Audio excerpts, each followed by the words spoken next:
Ouais, bien ou quoi? Tranquille ou quoi? Ouais, c'est bon, c'est officiel. Lamine Yamal portera le numéro 10. Vous vous rendez compte de la lourdeur de ce numéro? Tu te rends pas compte? Diego Maradona a déjà porté ce numéro. C'est pas fini. Rivaldo, Romario, Ronaldinho. Ensuite, il y a eu Ansu Fati, Lionel Messi. Et là, aujourd'hui, c'est Lamine Yamal qui doit porter le maillot qui a été porté par Maradona, Romario, Rivaldo, Ronaldinho, Messi. Oh là là, Lamine Yamal, sache que là, tout le monde va te regarder. Parce que si tu as le numéro 10 et tu fais n'importe quoi avec ce maillot, les gens t'attendent au tournant. Ils vont dire, ben retourne à tes soirées avec les nains. Va voir les nains. C'est ça qui va se passer. Donc Lamine Yamal a dit qu'il allait être très concentré et qu'il allait tout donner et que cette saison, ça allait être la sienne. Et qu'il voulait tout prendre. Ligue des Champions, Coupe du Monde, Coupe d'Europe. Il veut absolument tout prendre. Vous vous rendez compte? Lamine Yamal a décidé la saison prochaine de faire mal. Déjà qu'il a fait mal à des adultes. Hein.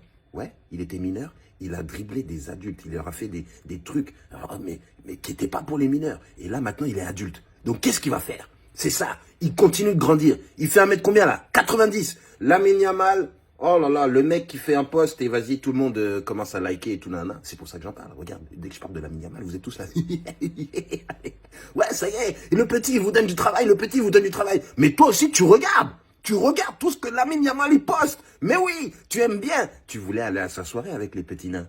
Hein? Tu voulais y aller, hein? Ouais, je sais ce que tu voulais faire. Oui, au petit nain. Oui, ouais. Tu voulais jouer à Blanche-Neige, c'est ça? Tu voulais faire semblant de dormir et après les petits nains, ils viennent te réveiller? Hein? C'est ça que tu voulais faire? Calme-toi. Lamine Yamal, saison prochaine, nous allons regarder chaque match que tu vas faire. Et on va voir si tu as les épaules et l'étoffe de porter ce numéro 10. Sinon, si tu fais n'importe quoi, décembre, tu changes de numéro. Hein.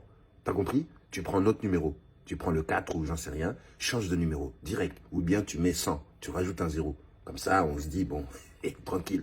Voilà. Mais en tout cas, si tu réussis à faire les choses, on va dire que tu es un grand descendant des grands joueurs. Parce que Maradona comme... L'histoire est écrite.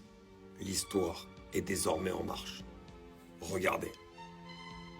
Et oui les amis, c'est aujourd'hui que le Barça a officiellement remis le numéro 10 à Lamine Yamal. Depuis le départ de Léo Messi, on le sait, le numéro 10 est allé à Ansu Fati, d'ailleurs de manière beaucoup trop précoce. On sait que ça lui a mis de la pression, il a eu beaucoup de blessures, etc. Malheureusement, pas les épaules pour porter ce maillot, ce numéro surtout, qui lui a mis beaucoup de pression. Lamine Yamal, après ce qu'il réalise au Barça depuis 1 an et demi, après tous les records de précocité qu'il bat, et de manière exceptionnelle, on en parle même comme le meilleur joueur du monde aujourd'hui, c'est dire à quel point il a pris une dimension exceptionnelle, alors qu'il n'a même pas 18 ans, et aujourd'hui, le Barça lui donne le numéro 10. Et moi, je suis persuadé, contrairement à beaucoup qui pensent que Lamine Yamal n'aura pas forcément une bonne carrière, etc. Moi, je suis persuadé qu'avec ce numéro de maillot-là, il réussira au FC Barcelone.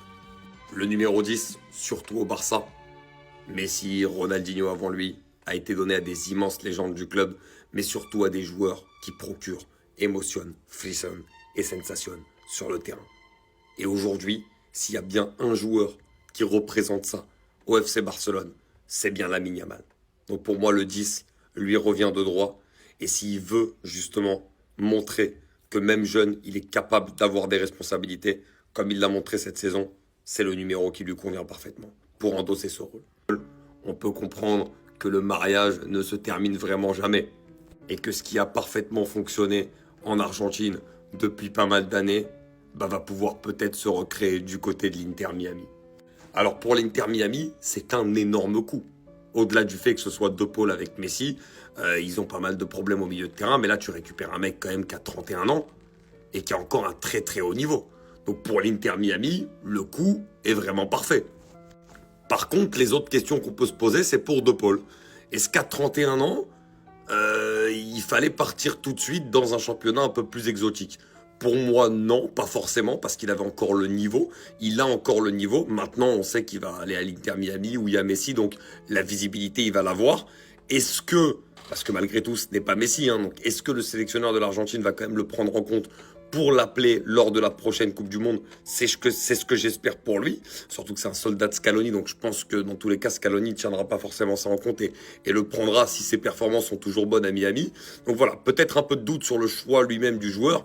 Par contre, sur le choix de l'Inter Miami, et on sait que Messi a dû jouer un rôle, c'est un énorme coup pour le club. Et toujours hâte de voir De Paul défendre Lionel Messi comme il le fait depuis toujours.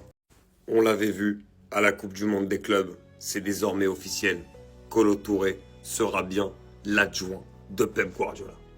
L'illustre Kolo Touré, qu'on connaît tous, défenseur iconique de la Première Ligue et notamment de la Côte d'Ivoire, qui a eu une très belle carrière, qui était un très bon défenseur, et va maintenant être aux côtés de Pep Guardiola à Manchester City, en étant officiellement son adjoint.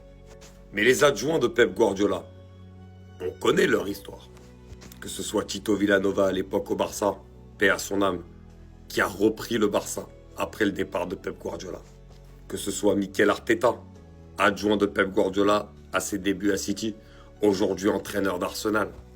Que ce soit plus récemment Enzo Maresca, entraîneur adjoint de Pep Guardiola après Arteta à Manchester City, aujourd'hui entraîneur de Chelsea.